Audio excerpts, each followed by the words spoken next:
Leo and the Secret of the Night. Leo's bedroom had a secret keeper. Every night, when the lights went out, the shadows would creep from the corners to dance on his walls. Leo would pull his covers up tight, sure that the dancing shapes were whispering scary things. He would squeeze his eyes shut, but he could still see them in his mind. The shadow from his chair looked like a grumpy giant, and the one from his toy dinosaur looked like it had real sharp teeth. But one night, a new sound joined the whispers of the shadows. A soft, gentle tap, tap, tapping on his window pane. Leo peeked out from under his blanket. Perched on the windowsill was a magnificent owl. It wasn't scary at all. It had feathers like soft brown bark and two enormous, golden eyes that blinked slowly and kindly at Leo. The owl hooted, a low, comforting sound, like a secret just for Leo. It puffed out its chest and nodded its head toward the sky as if to say, "Come and see." Leo felt a spark of curiosity that was stronger than his fear. He slipped out of bed, his bare feet silent on the wooden floor, and padded over to the window.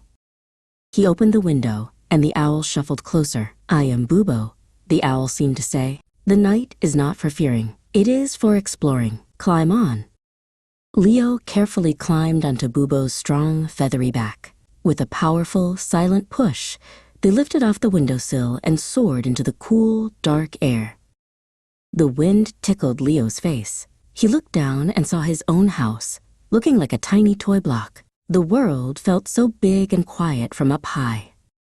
They flew over the town park. The slide he played on every day was now a silver ribbon in the moonlight. The swings were still, dreaming of tomorrow's children. "You see," Bubo hooted, his voice a warm rumble, "the sun is just sleeping. It is shining on the other side of the world, helping other children to play. It will be back soon." Bubo then steered them towards the woods at the edge of town. The trees stood like tall, silent guardians. Bubo landed them both on a thick, mossy branch without a sound. "The night is my daytime," Bubo explained. "Many creatures prefer the quiet of the dark." He pointed with his wing to the forest floor below.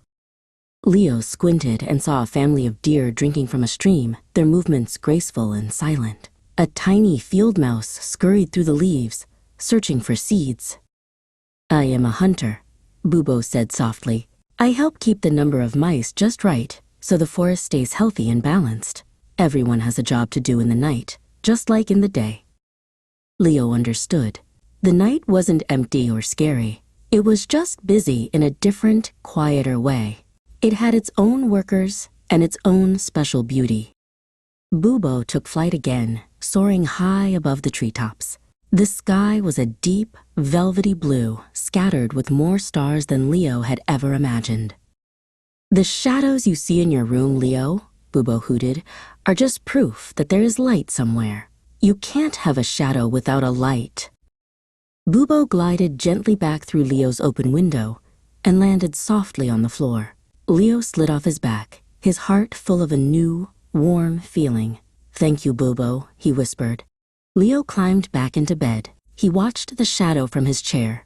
It no longer looked like a grumpy giant. Now it looked like a friendly owl, watching over him as he drifted into a peaceful, dream-filled sleep. Like, share and subscribe for another story.